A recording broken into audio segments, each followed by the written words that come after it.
Welcome to Unanswered podcast. I'm here with John Salta as always. This is Robert Cisco. And today we thought we would discuss collegiality, or the teaching of Vatican II that's referred to as collegiality, but collegiality itself is not used in Vatican II. And if you read the Society's writings on collegiality, one thing you'll notice is that they're never able to quite explain what collegiality is. They might say it's a democratization of the church. They're never quite able to explain what it is. And there's a reason for that. The reason is because the Society, and extends to all those in the Church of Tradition, they don't believe in that thing that collegiality is describing. So what's that thing collegiality describes? They don't believe in it. It's the Episcopal College. They don't believe in the existence of a divinely instituted college that's part of the church's divine constitution, consisting of the Pope and bishops in union with him. They believe in the primacy, and they believe in local particular churches or dioceses.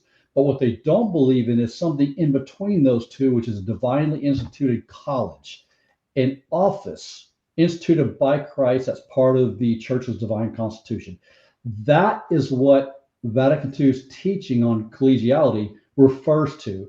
Collegiality is the church's teaching on the Episcopal College. That's what collegiality is. So, John, if you want to take it from here and describe it further, we'll start with that. Okay, that's a great introduction. Let's start then with the divine constitution and reiterate what Rob said.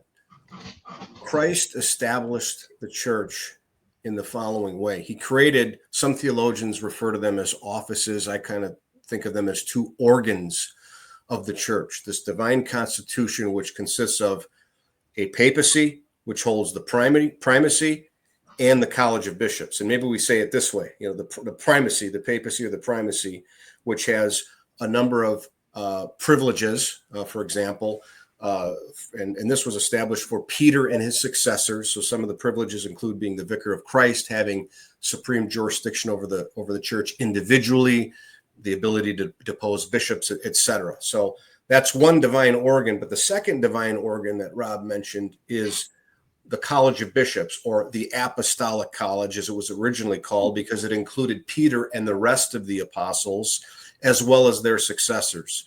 So the papacy, which is for Peter and his successors, which is the primacy over the church, and the College of Bishops, which is Peter and the apostles and their successors.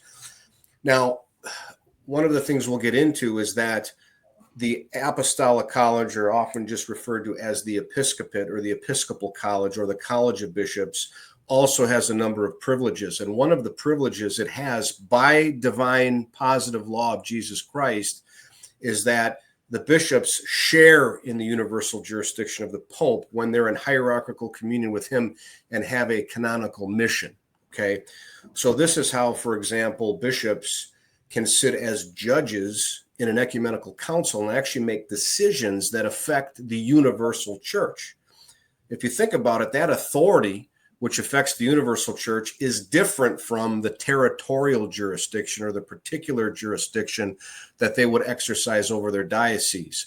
Their territorial or particular jurisdiction over their diocese would not be sufficient for them to exercise an authority over the universal church. So that's the distinction. And I would step back and even make this more basic. And this is something that we learn in Apologetics 101. What's the scriptural basis for this? Well, in divine revelation, we learn that in Matthew 16, Christ says, Simon Peter, you are the rock, you are the Petros, and on this rock I will build my church, and I will give you the keys to the kingdom of heaven. Here Christ is establishing the primacy and also giving Peter singly in the capacity of his vicar, the power to bind or loose on earth what is bound or loosed in heaven, universal jurisdiction. 2 chapters later, though, we see in Matthew 18 that Christ tells Peter and the apostles as a group, as an apostolic college, whatever you in the plural bind or loose on earth is bound or loose in heaven. And so while the College of Bishops don't share in the primacy, they cannot bind or loose over the church individually, that is the successors of the apostles. they do so when in hierarchical communion with the Pope with a juridical mission from him. And this is the constant teaching of tradition. It's obviously rooted in divine revelation, and it's taught in all the pre-Vatican II manuals. Rob, maybe it'd be helpful to show the chart that you've used in the past, which makes this distinction between the primacy and the college, the Pope being the head of the college, and then the particular churches underneath it, where the bishops, through their divinely appointed authority and as a matter of divine law, do rule and govern over particular churches, but using a jurisdiction whose species is different than the universal jurisdiction they share with the Pope. Yep. So we have here the primacy on top extends over the entire church. Peter alone, his successors, hold the primacy with its privileges. The supreme authority is not the same as the primacy, which is one of the errors of the society. And then below the primacy, we also have the college. Started off as the apostolic college because the members were all apostles. As the apostles were replaced by bishops who are not also apostles, it became the Episcopal College, the College of Bishops. That college also extends over the universal church, established directly by Christ. And as John said, when the bishops meet together at a general council, they act as judges in matters pertaining to the universal church. Well, to act as a judge over the universal church requires jurisdiction that extends over the universal church. That's what supreme authority is. Supreme authority is authority that extends over the universal church. And then below that, we have particular churches, which are dioceses. So all the members of the college are appointed to a diocese. A diocese is a local church, like I'm in the Diocese of Houston, Galveston. So the members of this divinely established college are all appointed to a legitimately established a particular church. They're not all the heads. You'll have the head of a church, of the particular church. You'll have auxiliary bishop, a coadjutor bishop with the right of succession, or maybe you'll have a titular bishop. Titular bishop is over a see, a defunct see. So it's a diocese that was legitimately established, but maybe it's like taken over by a Muslim territory. So it's not a functioning diocese, but a bishop can still be appointed as the head. So all the members of the college are appointed to a diocese. And you'll have no head of a diocese who's not also the member of a college. So where did the particular churches come from? Because those weren't established directly by Christ. Christ intended for them to be established.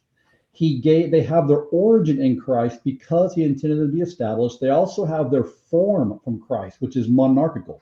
But Christ left it to the church, to Peter and the apostles, or to a subsequent pope to establish a local church. So as the apostles went out and converted areas, they would establish a diocese. You have the diocese of Jerusalem, which was headed by James. Then you have Peter. Peter started the diocese of Antioch. Later on, he moved to Rome. So right now, the primacy is attached to the diocese of Rome. It's distinct. Peter held the primacy before he was the bishop of Antioch or Rome. So it's distinct from that.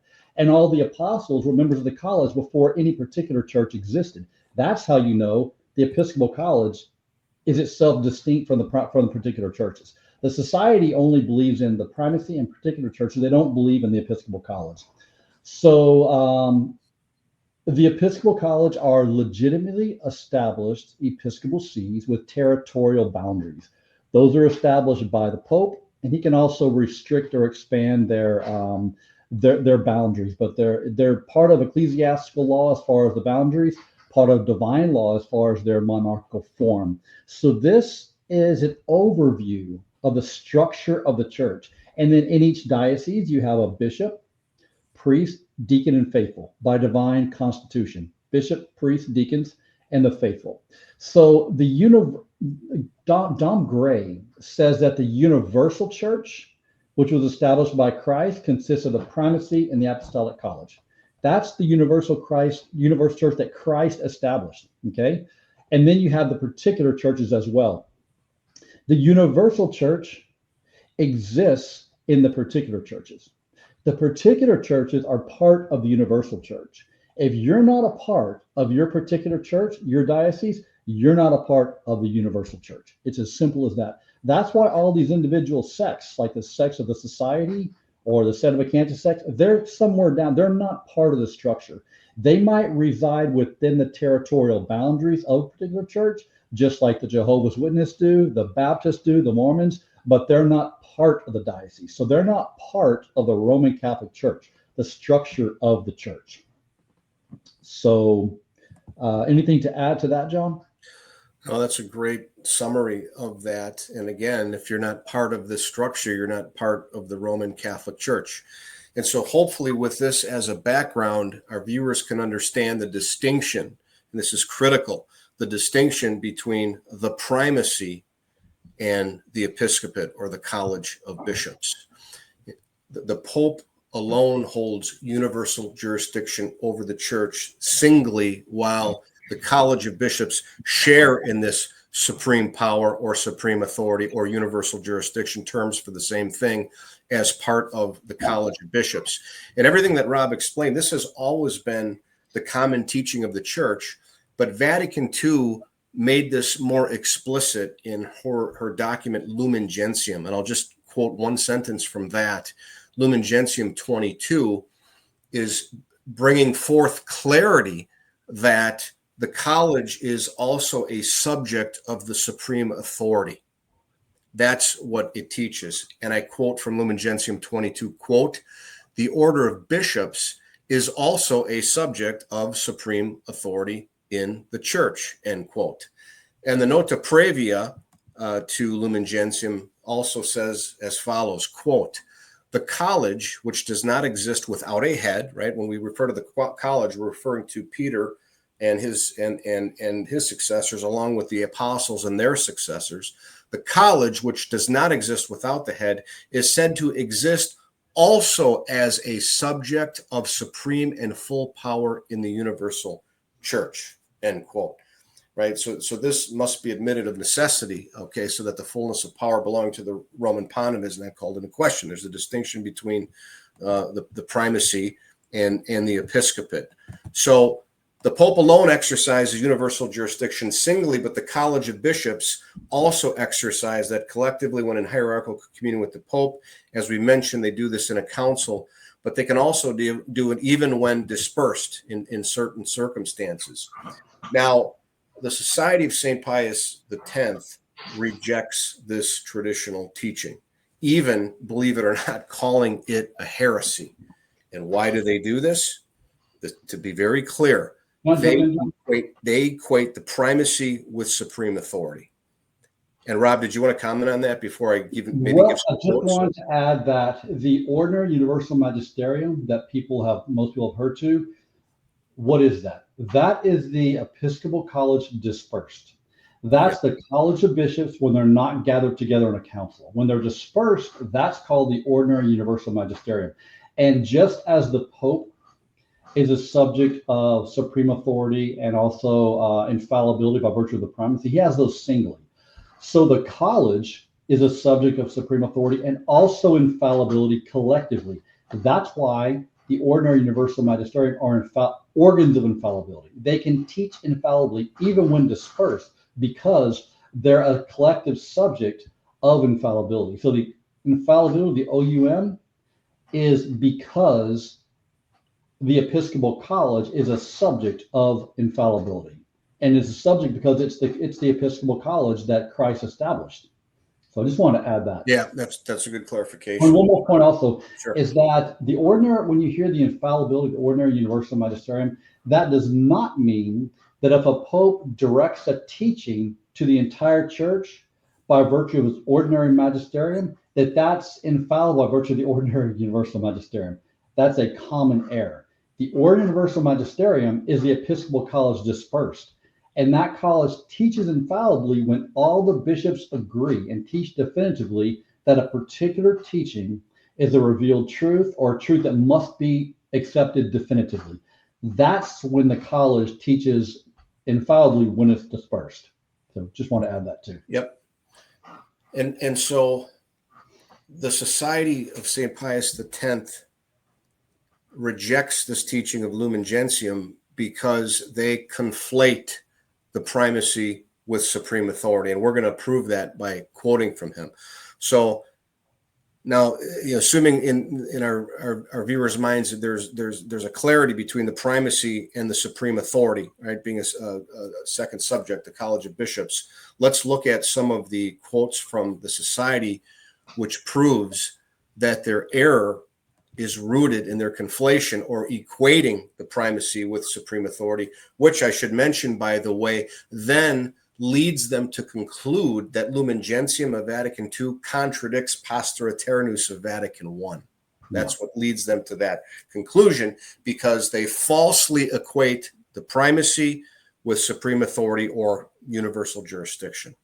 I'll start right with Archbishop Lefebvre. And Rob, if you have any quotes that you wanted to bring up, I have them in front of me, and I'll quote a few just from Archbishop Lefebvre, which is, of course, being the father of error and schism. These errors started with him. So Lefebvre says, quote, and this is in his book, Open Letter to Confused Catholics, right, that I have. He says, "We find this doctrine," he's referring to the double subject of supreme authority, "already suggested in the council document Lumen Gentium, according to which the College of Bishops, together with the Pope, exercises supreme authority in the Church in habitual and constant manner. This is not a change for the better," he says. "This doctrine of double supremacy is contrary to the teaching and magisterium of the Church.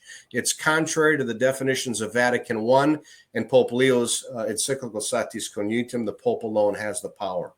Well, he's dead wrong about that. That proves that this error originated with Lefebvre. He rejects the double subject of supreme authority. Another quote from Lefebvre, and this was given to the seminarians at Econ in 1983. He says, quote, "The new code is designed to bring conciliar ecclesiology into legal and canonical landscape. And you now have two subjects of supreme power. Go and understand something." He asks, "How can there be two subjects of supreme power?" End quote. Well, because, Your Excellency, Jesus Christ set it up that way. That's how. And then he goes on to say, Lefebvre, "The new canon law professes above all collegiality. Is it not in the reports? Collegiality is the relations between churches, local churches, universal churches, authorities, bishops, and the Pope. And in the new law, there are two supreme powers in the Church. There is the power of the Pope, who has the supreme power, and then the Pope with the bishops." And Lefebvre went on to say that collegiality was a principle of the French Revolution, of liberalism, of heresy. He even said it was a mortal sin which builds upon the sins of Vatican II. So clearly here, Lefebvre, the founder of the society, rejects the traditional doctrine of a double subject of supreme authority. Rob, I'll just quote a few of the more modern prelates of the society sect.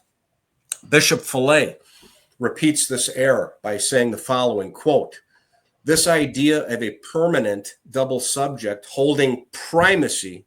Now listen to this. This is proving that the Society of St. Pius X falsely equates the primacy of the papacy with supreme authority.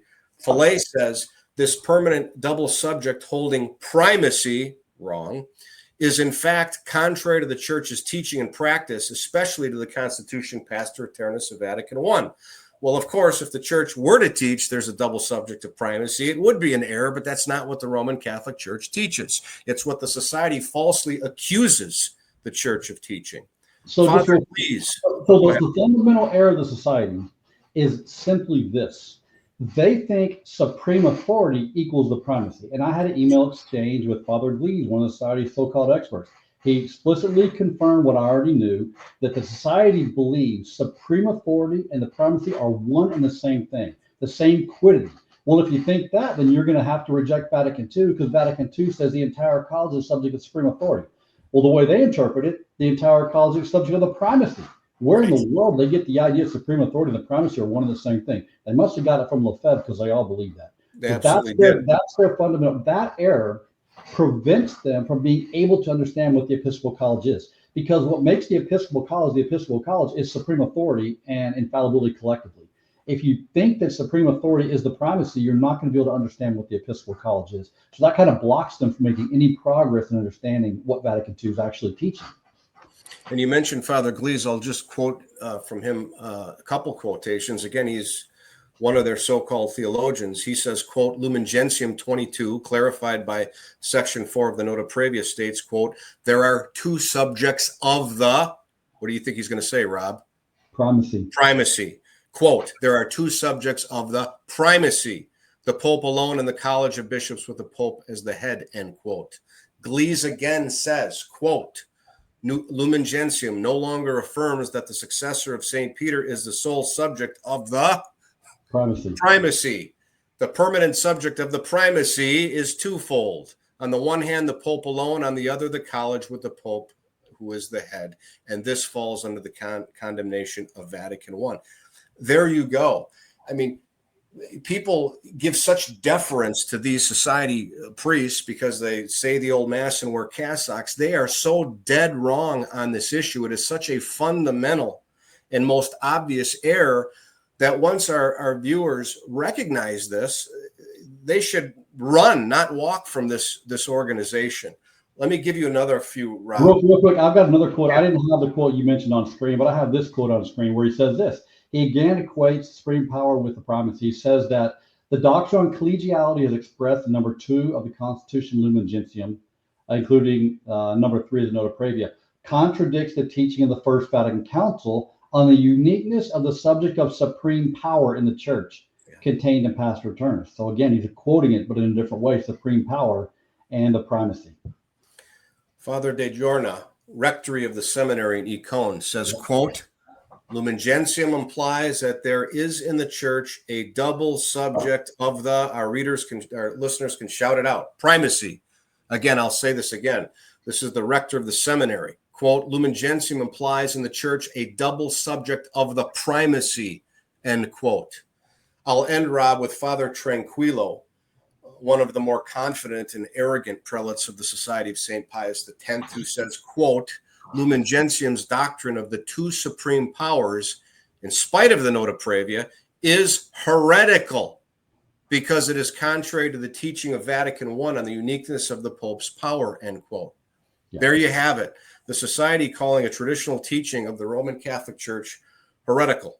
And, you know, this evidently is okay with the so-called traditionalists like Kennedy Hall and Taylor Marshall and John Henry Weston and the rest of them and everybody else who's fallen for these errors. It's okay for the society to call a traditional teaching heretical because they simply regurgitate the SSPX playbook without actually studying the theology. So those are just some quotes from the society. Rob, did you have anything to add there? Not really. You covered it all pretty clearly. I think what I want to do now briefly is, you know, we having established that Christ, you know, constituted two divine organs of the church, a primacy and a supreme authority. They're separate and distinct, and that the society has erroneously conflated the two, thereby accusing Vatican II of teaching error and something contrary to the definitive teaching of Vatican I, which is wrong. Let me just quote from some pre-Vatican II theology manuals. You actually wonder what society seminarians study, but this is all over the place, and we could spend an hour just on these. I'll just quote a few, Rob. I'll start with Cardinal Journet, somebody who a lot of the society folks look up to. He says that supreme authority, universal jurisdiction is ordered to the good of the universal church, and you know, indicates that they're different species, and allows the bishops to act as true judges and definitors. He says in a council they're able to define doctrine over the universal church. But let me actually quote from some. Van Noort in his theology manual from 1920 says this, and it reiterates what I said at the beginning on scripture. He says, quote, a comparison of Matthew 16 with Matthew 18 shows that there will be in Christ's church a twofold subject, not too sharply distinct, of full and supreme jurisdiction, a twofold subject of full and supreme jurisdiction, Peter alone and Peter, or the Petro-Apostolic College. And this is the Catholic teaching, as Innocent III, among others, testifies. So he actually goes back to divine revelation and then Innocent III. I'll mention a few more. Then he quotes Innocent III. Then he quotes Innocent right. III after that. Yeah. Yeah. Father Werns of, the famous theologians Werns and Vidal, Father Werns in his manual in 1905, quote, bishops together with the Roman pontiff constitute another subject, alterum subjectum, of supreme authority in the church, end quote. Cardinal Mazzella, 1905, he was the chair of theology at the Gregorian, I think during the reign of Leo the 13th, if I'm not mistaken. He says, quote, if we compare all the testimonies of Scripture and tradition, we find, as it were, an inadequately distinct double subject of supreme power. Supreme potestatis, that is to say, Peter alone, whatever thou shalt bind, Matthew 16, and the body of the apostles with Peter, whatever ye shall bind, Matthew 18. Father Vidal in 1938 says this. He says, an ecumenical council and the Roman pontiff, even after the definition of the Vatican Council, are two subjects of supreme ecclesiastical power, not adequately, but only inadequately distinct. And I'll end with Cardinal Bio. And I know from talking with society priests and seminarians back in the day, Bio was one of their most favored theologians. They actually study Bio in the seminary. Well, let's see what he said. He said, quote, moreover, there is nothing more explicit in the Catholic faith. Now, think about this. Nothing more explicit in the Catholic faith from the beginning than the dogma of supreme authority of the whole episcopate, whether united in the ecumenical council or even dispersed throughout the world. And this collegiate authority of all the bishops, together with Peter, their head, is how the teaching of Saint Cyprian is rightly understood. So we have theologians appealing to divine revelation, to sacred scripture, to sacred tradition, to Saint Cyprian, to Pope Innocent, and the rest of it. And this is what you find in the traditional theology manuals that were written before Vatican II. Yep, we've got something to add here. Is that the church is a monarchy, but it's a monarchy sui generis. That means it's a monarch of a unique kind. So why is that? Because in a normal monarchy, the head, one person alone has supreme authority. In the church, you have one head, but supreme authority resides in the head and also in the entire college. That's a monarchy sui of a unique kind. So this is exactly what Cardinal Bio says. He says, in order to emphasize the unity of the apostles, for which he, Christ, prayed the Last Supper, when he said that they may be one as we are one, that they may be perfect as one. Christ arranged the Apostolic College as a stable and permanent institution, united to St. Peter, to share in supreme power. Hence, the monarchy of the church is a monarchy sui generis, of its own kind, and it will retain without limitation the full character of a monarchy in all respects. Yet, the government includes individual bishops joined to it, so that the bishops forming one body may exercise supreme authority joined with its head. So the church is a monarchy sui generis precisely because the entire college possesses supreme authority along with the Pope. Yet it's still a monarchy. Why? Because there's only one head, because the Pope alone has the primacy. The Pope alone is the head of the college. Right. He alone is the one who can establish particular churches. He is the one who cannot be judged by any course of power on earth.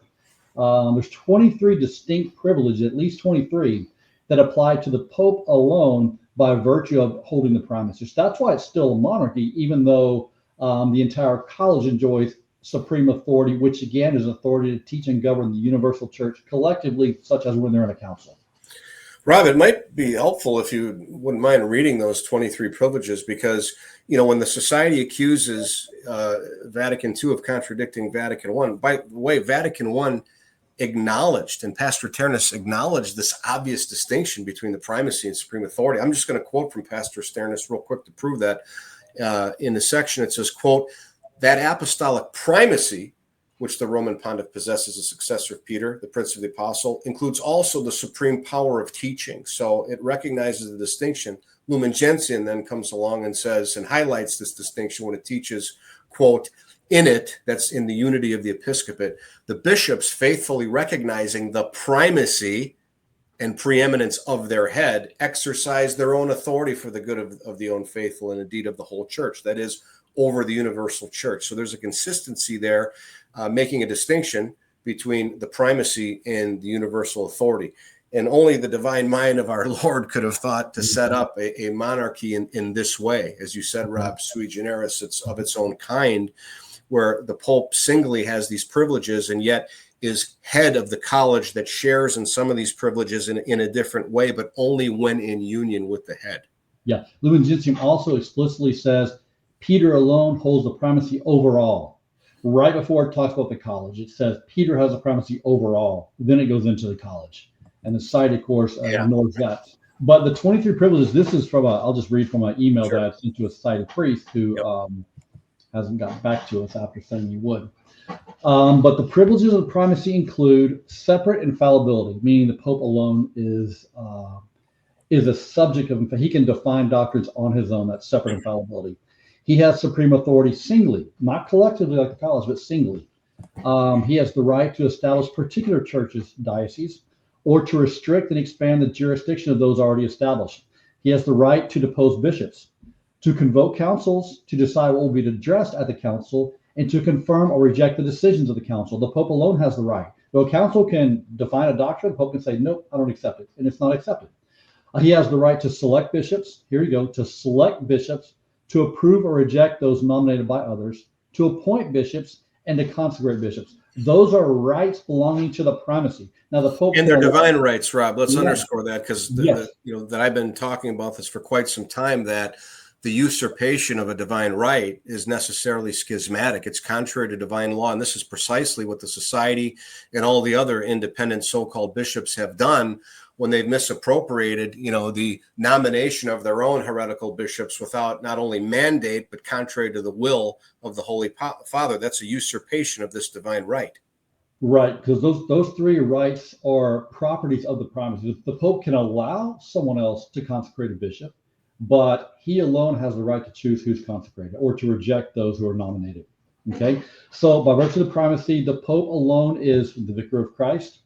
He alone is the visible head of the church. He alone is the supreme judge. He alone is not subject to any coercive power on earth. Pope can't be judged. He alone has ordinary jurisdiction that extends over each particular church and over every member of the church. Only the Pope has that. The Pope alone is the rock. He alone's the rock. He alone received the keys. To him alone did Christ say, feed my lambs, feed my sheep. Due to the primacy, the Pope alone is the head of the College of Bishops. There's only one head of the college. By the way, Archbishop Lefebvre objected to that teaching. So did Bishop Williamson. They objected to the teaching that the Pope is the head of the College of Bishops. Who do they think is the head? How can you object to that? Right. The Pope's the head of the entire church, so he's also the head of the college. They objected to that and criticized the new code of canon. Fundamental stuff. Didn't the Remnant just publish an article that even denied that Peter's the rock? Yeah, they did that. Yeah. Again, another privilege of the primacy. Yep. So let's see. Okay, as far as the college, each bishop must be received by the Pope to be a member of the college. That's another key. The college itself, properly speaking, does not exist without the Pope. You have it exists in some way, but not entirely without the Pope. There's no supreme authority, no collective infallibility without the Pope as the head of the college. Without the Pope alone being the head, because he holds the primacy. Let's see. The Pope alone can judge any member of the college by himself, but he can't be judged with a coercive judgment, even by the entire college. So those are 23 differences between the primacy and supreme authority. What's the difference? Going back up, supreme authority is basically just the authority to teach and govern the universal church. It's the authority, as we said, that bishops exercise during a council. They're making judgments pertaining to the universal church. The jurisdiction they have over particular churches only extends over those churches. They can make judgments and make laws for their churches, but that's as far as their jurisdiction extends. They also have to have jurisdiction that extends over the universal church to make judgments that pertain to it, and they enjoy that authority as members of the college. So it's not just that the Society of St. Pius X is, starting with Lefebvre saying, there's some ambiguity in Lumen Gentium. We're not sure about it, or that it's erroneous, or not even that it's heretical, which is bad enough, right? But the society actually denies that the college is a permanent part of the church's divine constitution that Christ has established. Think about the gravity of that. They acknowledge there's a primacy. They acknowledge that bishops have particular jurisdiction over their dioceses, but they deny this other divine organ established by Christ. And of course, if this didn't exist, we'd ask the society, priests and bishops, how can bishops act as judges or definities in a council? Well, I can maybe address that briefly. I'm going to quote from Bishop Fillet here. He, again, in proving that they deny this divine organ, he says, quote, Fillet, quote, only the Pope holds in a habitual and constant manner the supreme power, which he communicates only in special circumstances to councils, end quote. I'm going to give you one more from Father Tranquillo about ecumenical councils. How do they resolve this? How do bishops act as judges over the universal church? Tranquillo says, quote, when a pope convenes a council, which should be the most striking action of the college, he does not convoke the members of this alleged college, but the people whom he wants. He chooses on them the basis of a positive right, not because they are members of a body instituted by Christ. Exactly. That's heretical. That's right. heretical. Yep. In practice, the Pope alone possesses supreme power over the church, which he communicates according to his good pleasure. Well, I'm sorry. Yep. Can I jump I was going to just say, think about that. If the primacy and the supreme authority are one and the same, right, then that would mean that the Pope is now communicating the primacy to his bishop. What I was going to say, exactly. Okay, so at an ecumenical council, Tranquillo, does he conclude that everybody is a vicar of Christ? That all the bishops are the rocks? That all the bishops are the successors of Peter's? Because now he's communicating the primacy. After all, they conflate the primacy with supreme jurisdiction. Right. Yep. It's nonsensical. Yeah, so Father Glee says the supreme authority and the primacy are one and the same thing. Lefebvre, who you were quoting, they're just parroting Lefebvre. Lefebvre said during a council, the Pope communicates his supreme authority, primacy, to all the bishops. That would mean all the bishops are head of the church, all of them are supreme judge, all of them have the right to choose or to accept or accept the decline of the decrees. They're all popes at a council because the Pope communicated his primacy to them. No, that's just one proof of the contradiction in their position. Yes, exactly right. Let's read something else here I got pulled up on the screen. This is the original schema of Vatican. Anyone knows that Archbishop Lefebvre was in charge on the preparatory commission for Vatican II, which he always said they prepared the original schemas. And he always said these schemas were entirely orthodox. Let me quote him here. He says, I was nominated a member of the Central Preparatory Commission by the Pope, and I took an assiduous, enthusiastic part in its 2 years of work. The Central Commission had the responsibility of checking and examining all the preparatory schemas, which came from the Specialist Commission. I was in a good position, therefore, to know what had been done, what was to be examined, and what was brought before the assembly. This work was carried out very conscientiously and meticulously. I still possess the 72 preparatory schemas.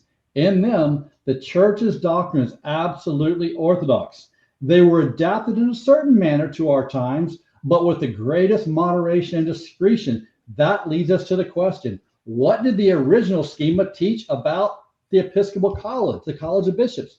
Before I read it, we should also note that the Society says during Vatican II, there was 3 opinions. There was one opinion, the correct one, that there was only one subject of supreme authority, and that was the Pope. The heretical view was that there was only one subject, but it was the entire college, okay? Then there was a compromise view which said, no, there's 2 subjects, the Pope and the Pope together with the bishops. So the heretical view was that there's only one subject and it was the entire college, which again, the Society doesn't believe in the Episcopal College. So what did the absolutely orthodox original schema teach? Let's find out. Here it is. The College of Bishops. I thought that didn't exist. The College of Bishops, which succeeds the College of the Apostles in teaching authority and pastoral government, and in which indeed the College of the Apostles continue to live on, and which continuously bears witness to the mission of Jesus Christ and to his teachings and laws, is believed to be alone. That should be alone, not alone. alone with its head, the Roman pontiff, and never without its head, the one subject of full and supreme power over the whole church. The absolutely orthodox original schema teaches what the society says was the heretical teaching of Vatican II, the heretical opinion promoted by those at Vatican II.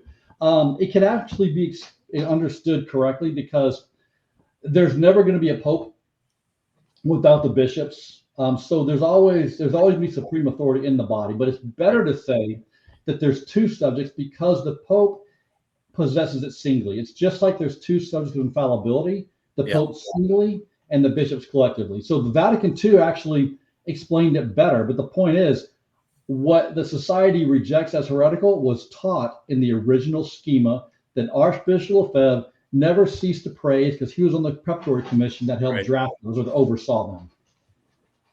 So, and what does the society say when you present this to them? Zip, they say nothing because they have no reply.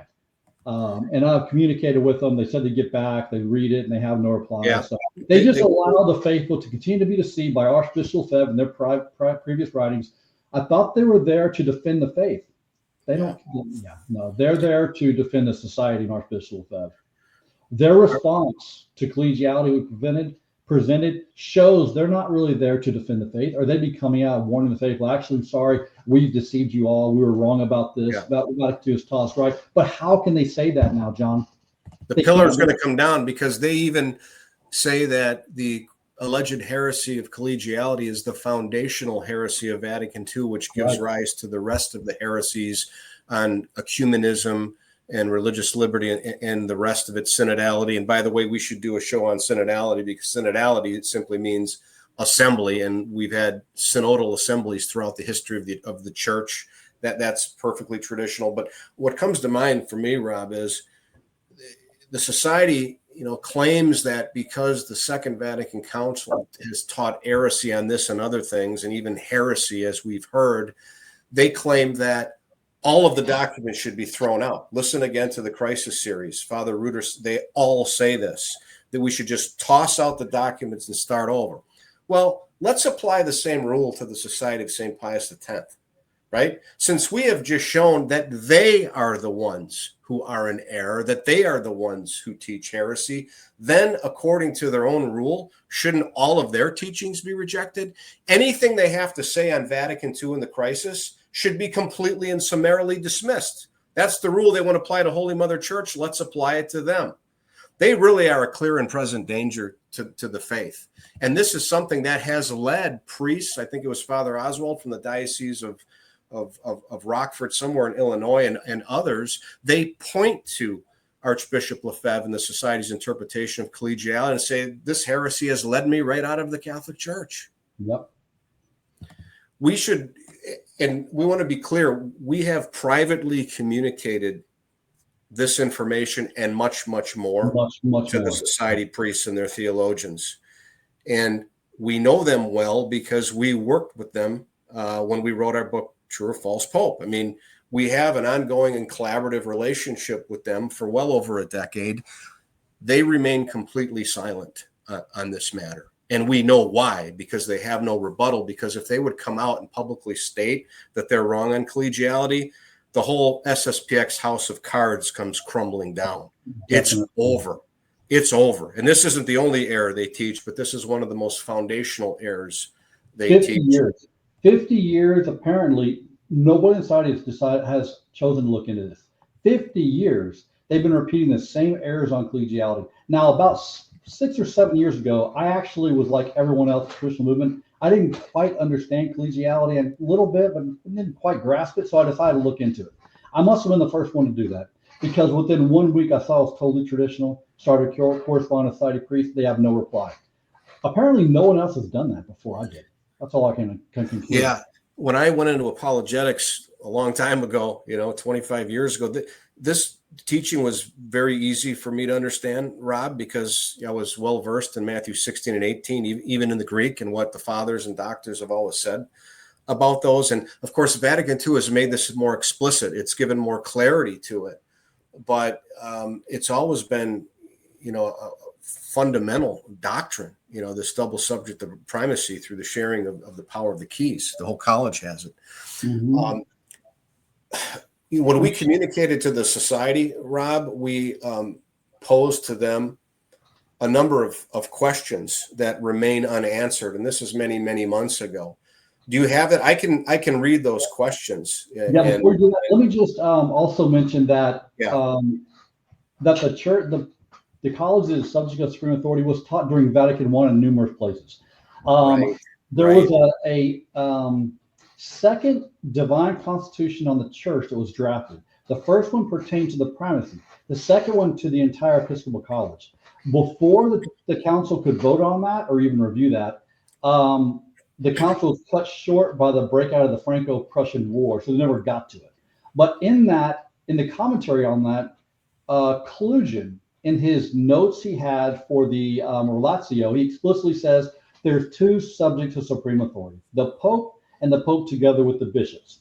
And during the discussions on chapter 3 of Pastor Eternus, the question came up as to whether or not all the bishops of the council had greater authority than the Pope alone, because there's more bishops, so they have more authority.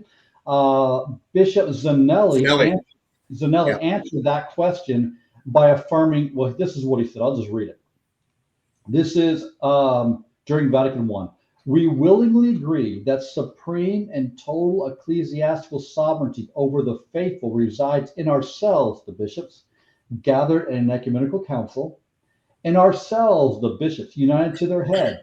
Yes, this perfectly fits the church united to the head.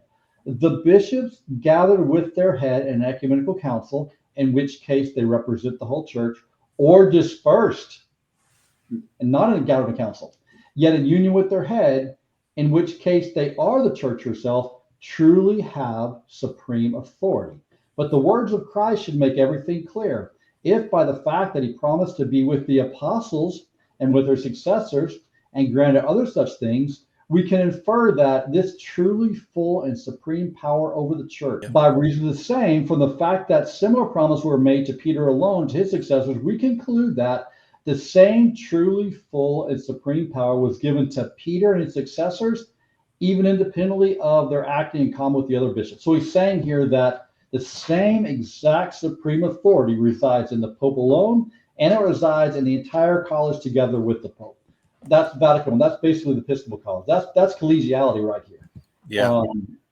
So just want to read that. Those questions. If you want to read those questions, I'm gonna read these questions because this was correspondence that we provided the society. We can mention names. Father Linné. This went to Father Tranquillo Glees, to the theologians and seminary professors, and I'm going to read these questions that remain unanswered. And these are questions we want answered by the Society of St. Pius X. Number one, do you agree that the primacy and supreme authority are not one and the same? Number two, do you agree that the society has erred for 50 years by accusing Lumen Gentium of teaching that there are two subjects of the primacy, when what Lumen Gentium really teaches is two subjects of supreme authority? Number three, do you agree that the Archbishop Lefebvre and the Society are guilty of a serious crime against Christ and his church for falsely accusing Lumen Gentium of contradicting Vatican I's teaching that the Pope alone holds the primacy, and for convincing hundreds of thousands of confused Catholics of the same? Number four, do you agree that the doctrine according to which the Pope and the Pope together with the bishops are two subjects of supreme authority, and it is not a new definition of the hierarchical constitution as the society claims, but rather a traditional teaching as evidenced by the quotes that we just cited?